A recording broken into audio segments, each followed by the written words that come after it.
Ladies and gentlemen, backshot lovers, today we've got a special character analysis for you. We're talking about Kenjaku, otherwise known as the man who Hikari is jealous of.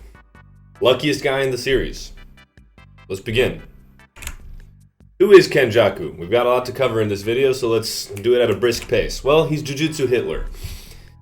He's also kind of Jujutsu Stalin based off this mustache, although he's competing against both. What do I mean by this? Well, Noritoshi Kamo was literally described as the most evil figure in all of Jujutsu history, and what he has been described as doing in the manga are some heinous, vile acts. You can't tell me that anyone in the show is worse than Kenjaku. He's the goat of yapping. I don't think there's a single character in the entire series that when he starts getting on a roll, I start dozing off, my eyes start glazing up, and I start skipping the chapter. After a chapter of Yap Kaisen comes out, I'm like, dude, what the fuck happened? Low-key, I skipped this shit. He will do anything for the sake of the plan, including take back shots. You know exactly what I'm talking about, Kenjaku fans, and this is going to be important for him later. He took Itadori's mom. He is Itadori's mom. He might still be the final villain after death. And we said manga spoilers on the first slide. In the most recent chapter, we have discovered that Yuta, in fact, did kill Kenjaku. Presumably, he stabbed him through the head. But if the merger is as big as he suggested, then he still might be the final villain, even after Sukuna is defeated, or perhaps Sukuna ties into the final villain. Now, he's also Captain America. You guys know this panel from the Takaba fight, the greatest fight in all of Jujutsu Kaisen, because it was so much fun to read walls and walls of text. But it's not just that. Let me ask you this. Do you guys remember the arc where Kenjaku went to America to get guns? If you don't remember it, I don't blame you, because I tried to remove that from my head as well, but the man who can summon like 100 trillion, quadrillion curse spirits decided to go to America for no reason other than to get guns. Sounds like Captain America to me, dog. Now, he also learned to use the plot armor curse technique from Sukuna, and we will get into this in just a moment. His plot armor is more luck-based, where Sukuna's is more, how should I say this, bullshit-based, gege-based. Now, he also suffers from now, if you're not a hyper-intellectual like your boy, if you're not a Jujutsu professor like Gojo or your boy, this stands for got so lucky that he tricked people into believing his plan was foolproof when it was just dumb fucking luck. So, what has Kenjaku done to progress the story? Well, importantly, he has had canonical sex multiple times, which can't be said about a lot of characters. Toji, I'm looking at you. Gojo might be a virgin. More relatability for you guys.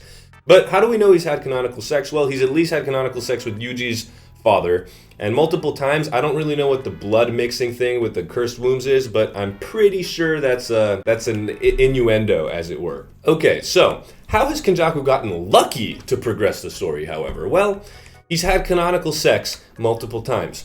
Thank you, I'll be here all night. Just kidding.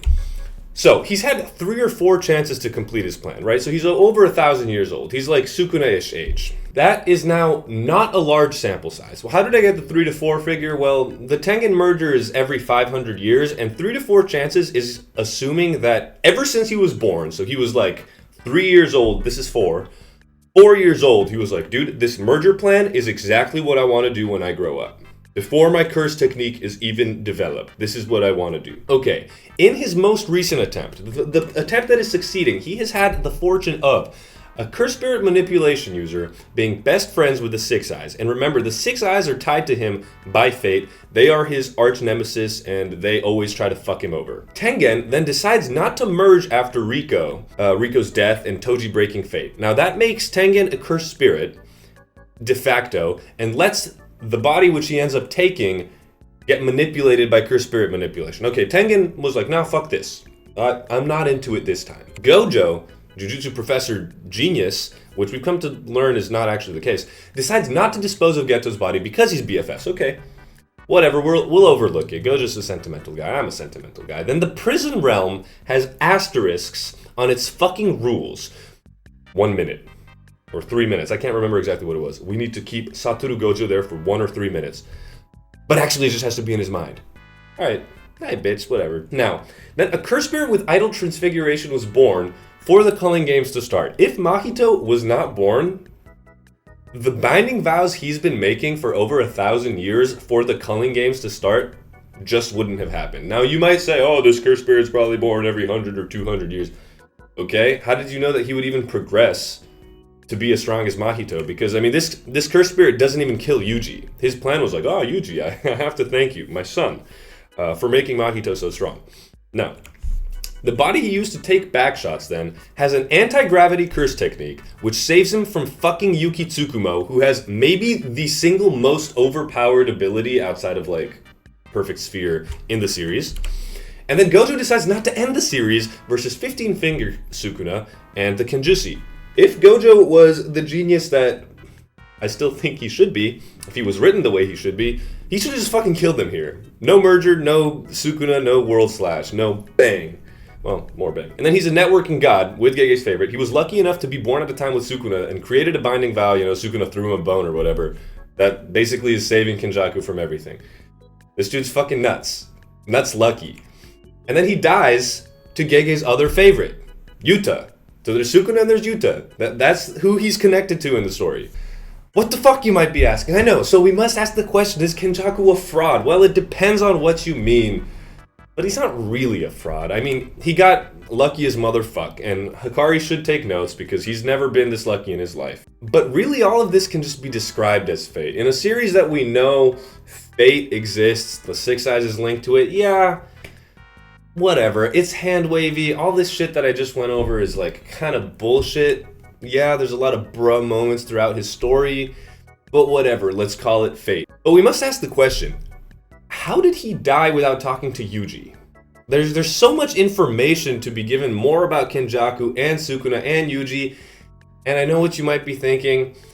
His death is realistic, Gege likes writing realistic deaths, but realistic in fantasy doesn't necessarily mean good. We still want to know more about him. And sometimes authors can give too much information to make a story less interesting, but this I think is an example of we just need a little more about Kenjaku. And the story's not finished yet, so I will give Gege the chance to expand upon him, but for now, what the fuck. In conclusion, I know I've rambled a lot.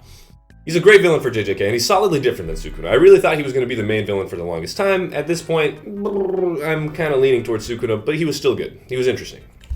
He should immediately play the lottery, because he'd win fucking 236 times consecutively. And if you know what 236 is,